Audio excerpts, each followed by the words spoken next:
What's up, Tailgaters? You're in the booth with Tailgate Nate today. The road to predict all 136 FBS level college football teams this summer has now hit Nashville, Tennessee. We are finally back in the SEC, and we're going to be talking about the surprise of the conference last year in the Vanderbilt Commodores. My name is Nate Pope, otherwise known as Tailgate Nate, and I want to thank y'all so much for clicking on this video and for helping to support the channel. If you would like to support the channel even further, I suggest you do so by hitting that subscribe button, and you can also ring the bell. Turning on notifications will ensure that you don't miss an upload, especially not one during prediction season, especially not one of your favorite team. Now, I am a sports media professional, got the degree on the wall to prove it, and I just started my new job in a sports media industry at a radio station. If you want to see all the cool stuff I get to do while still being up to date what goes on this very YouTube channel, you can give me a follow at TailgateNate29 on Twitter or X, whatever your preference to call the platform, and Instagram. You can even feel free to email me, tailgatenate29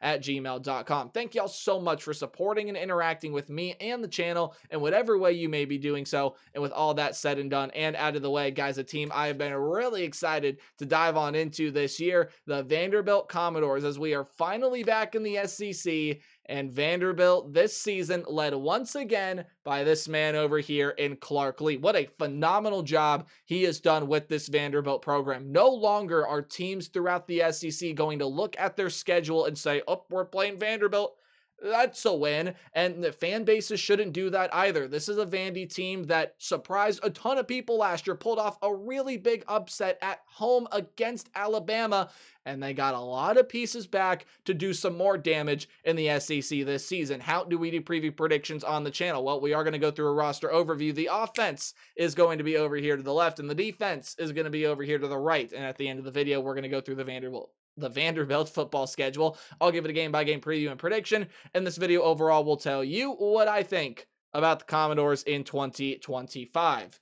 The shirt and tie might become a little bit more of a regular thing on here. No, not super regular, but I had to break out the sports tie. Come on, have to once. Let's go ahead and dive on into Vanderbilt, but before we do that, right down below me are some returning production numbers. They are courtesy of ESPN, and they do factor in transfer portal additions up to a certain percentage. You notice some really, really high numbers. Vandy's got a lot of talent coming back that was really good for them last season, and they're one of the highest teams in returning production across the country. And then the numbers right down below that, your recruiting and transfer portal ranks for the class of 2025 are all according to 24/7 Sports. With all that said and done and out of the way, Tim Beck is your offensive coordinator for this Commodore offense, as we get to talk once again this season about Diego Pavia in a Commodore jersey. And just tell you what, he was magnificent. The stat line is not flashy. It's not going to be like, whoa, really? He put up that high of numbers? 2,293 yards, 20 touchdowns, and 4 picks.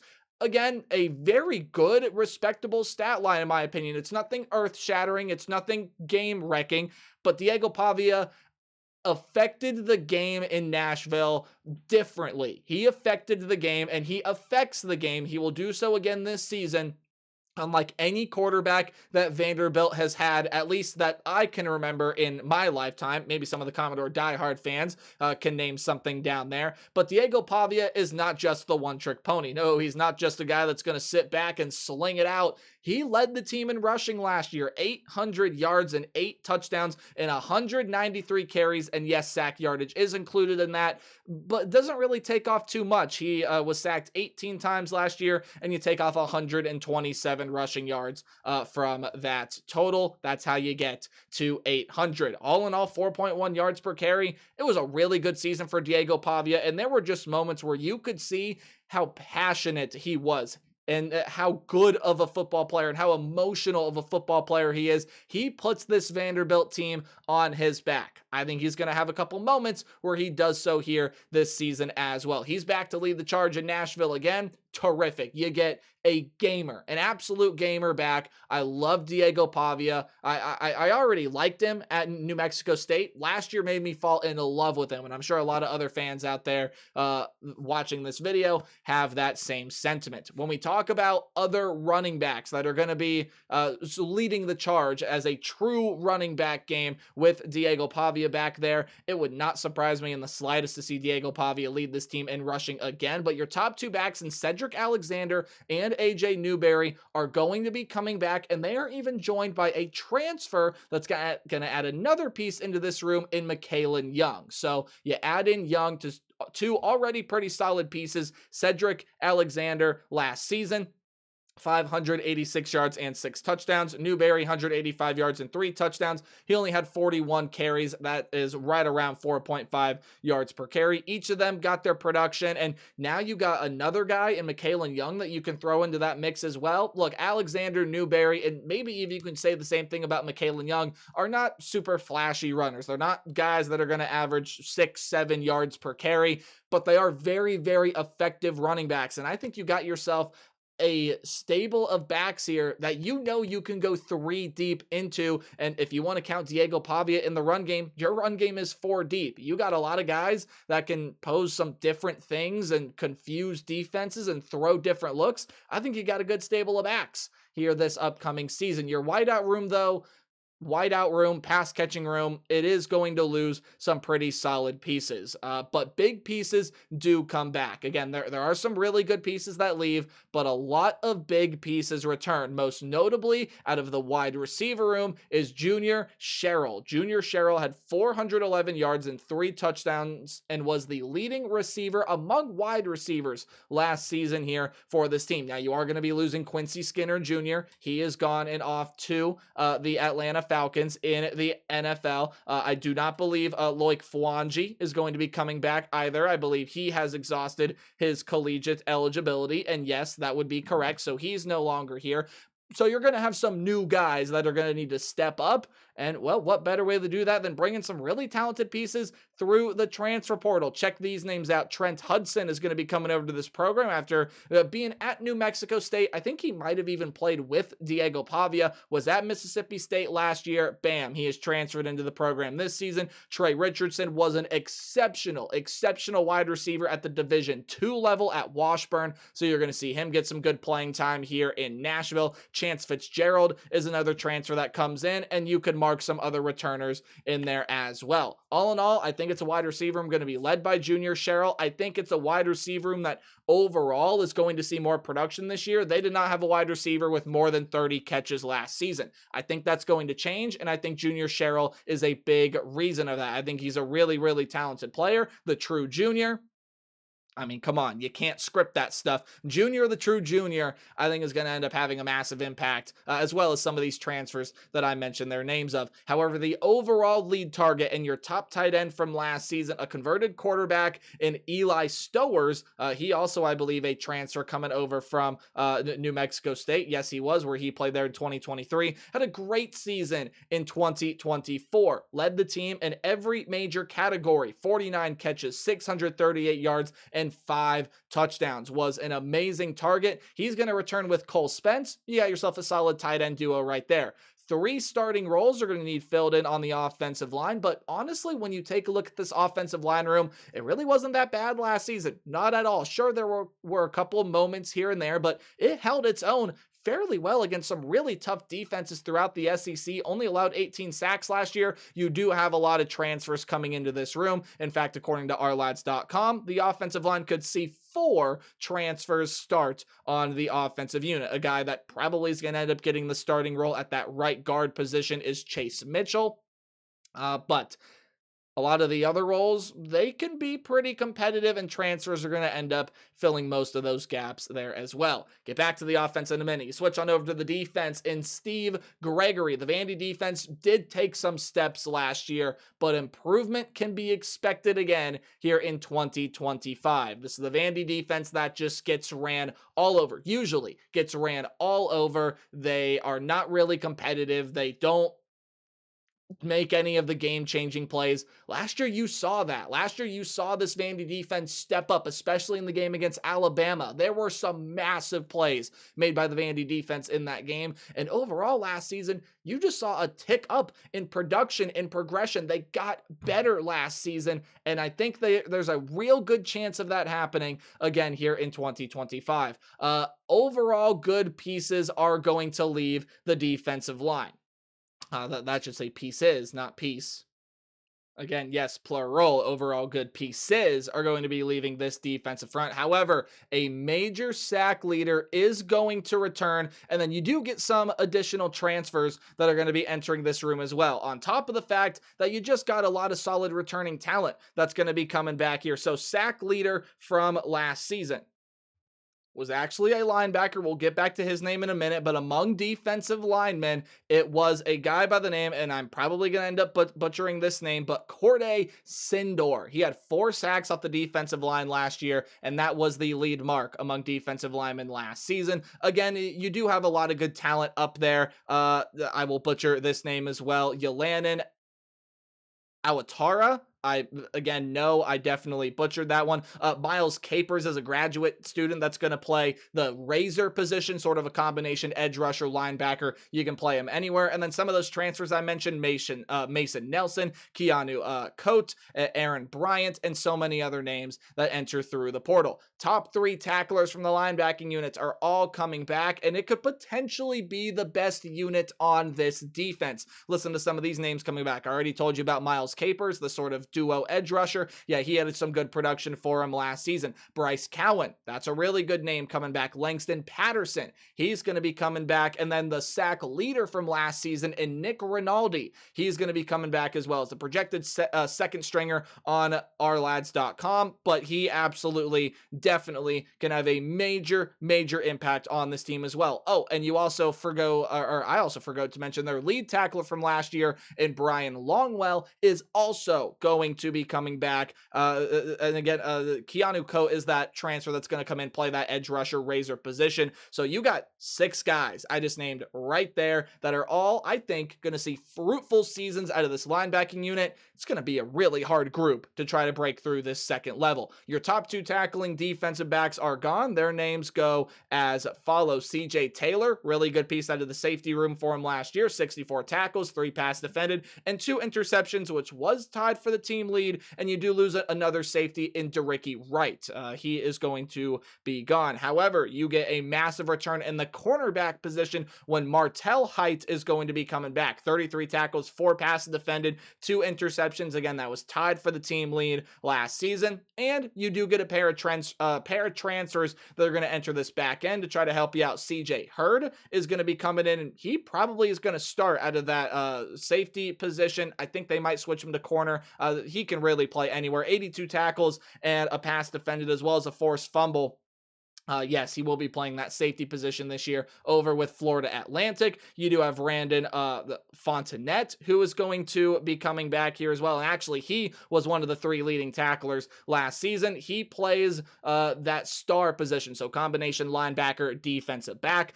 He was also a top 3 tackler on the team last season. The other transfer is Marlon Jones. And then you do have a couple freshmen that enter that room as well. Brock Taylor is back to kick, while the punting room is going to see a new transfer take over the fray. And there's your report on special teams, because kickers are people too. Overall, guys, this is the Vandy team. You look at the returning production and you look at what they did in the transfer portal. I think they did fairly well. 36th overall ranked class. That's really not too shabby. I think Vandy did very well. Diego Pavia to lead the offense, I think, is just simply outstanding. And the defense saw some good steps last year. I think they can see more this season. I think that's a great possibility. But can Vanderbilt navigate what always is a tricky SEC schedule for the second year in a row and get back to the postseason?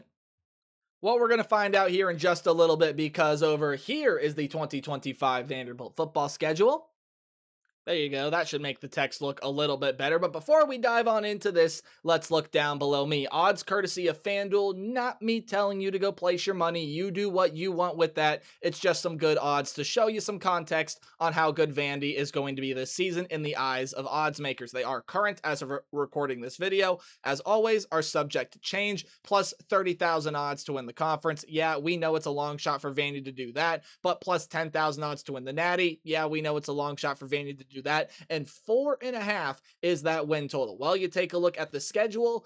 Yikes. There are a lot of tricky games on the Vanderbilt schedule. However, Charleston Southern at the beginning of the season will not be one of them. Vandy should cruise through this one, and then your first big challenge does come up. You got to go on the road to play in Blacksburg against the Virginia Tech Hokies in what is one of notoriously the tougher places to play across the entire country.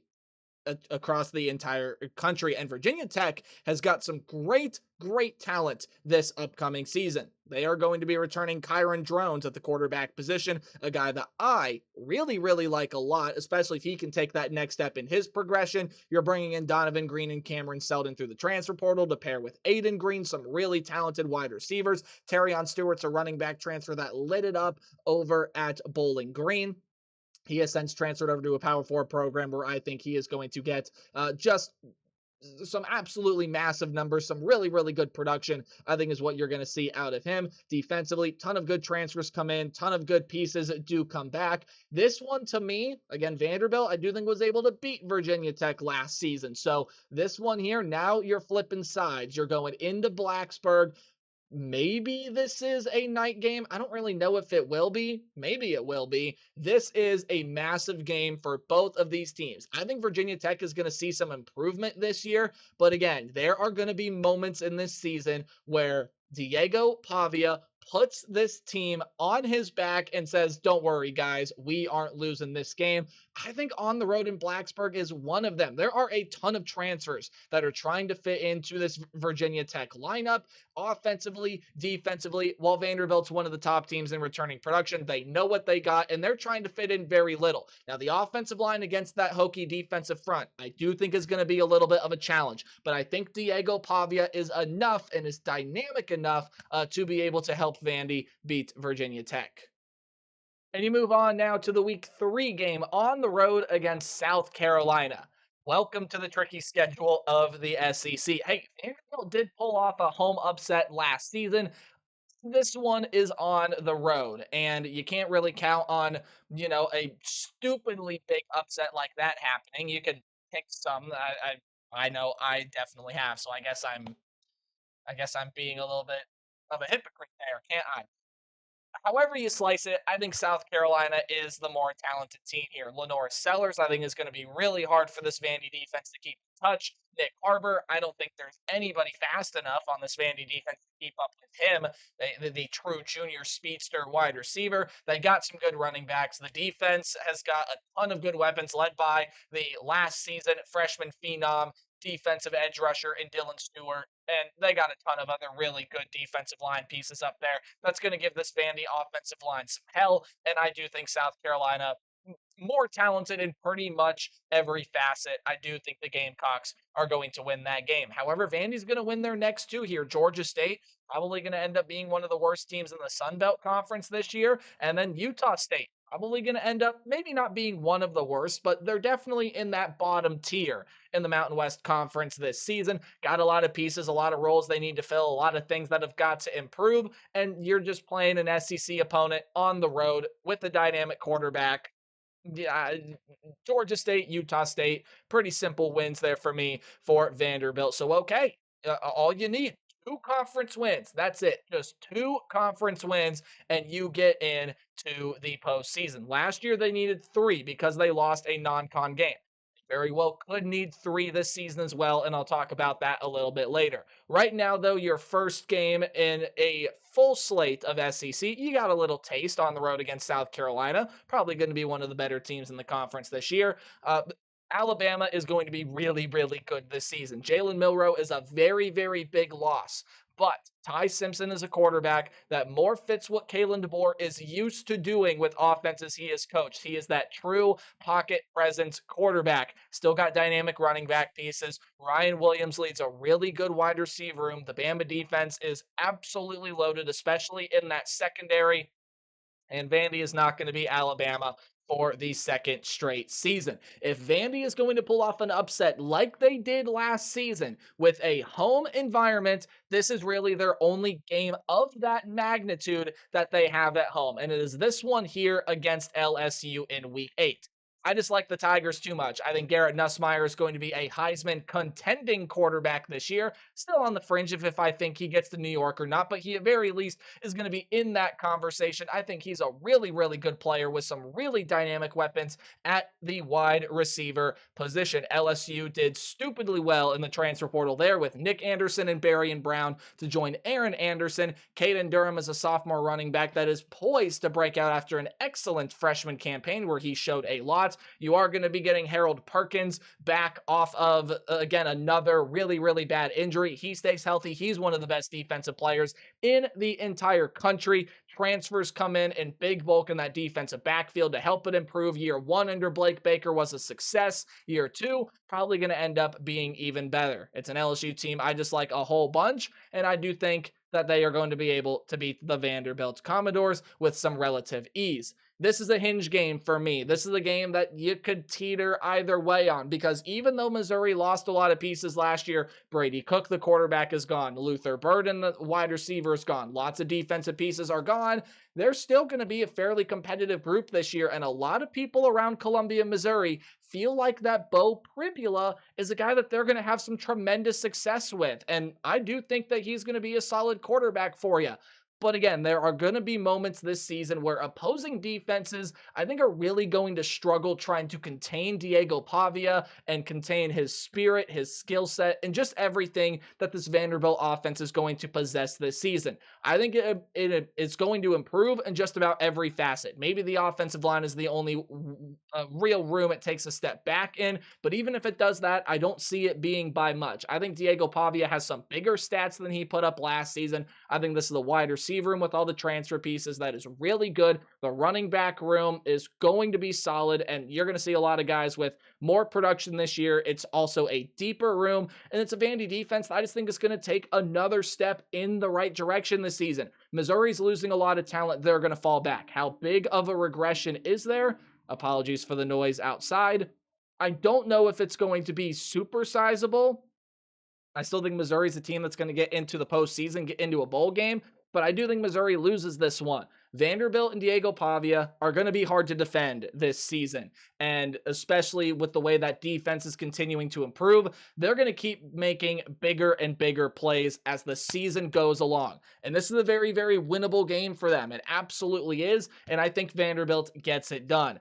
Not much more of an explanation is owed here in this game against Texas, kind of like Alabama and LSU. Texas is just supremely talented. In fact, I think Texas is the most talented team across the entire country. At the very least, if you don't think that, they are one of the most talented teams in college football this season. Arch Manning is going to live up to the hype. I think he's going to be every bit as good as people are saying he's going to be. Running back room, you get CJ Baxter back to pair him with Quintravion Weisner, who also returns. Wide receiver room is stacked. Defensively, I mean, you just have some of the best players in the country in every single level of this defense. Texas is going to be a really hard team to beat this season for anybody, let alone for Vanderbilt. You're going to win one of these two games at home. Now, is it against Auburn or is it against Kentucky? I don't think it's going to be against Auburn, which means that shows you the way I'm picking this Kentucky game. Auburn, to me, has got a lot of pieces that I really like. I think Jackson Arnold's going to be much better this year than he was at Oklahoma last season.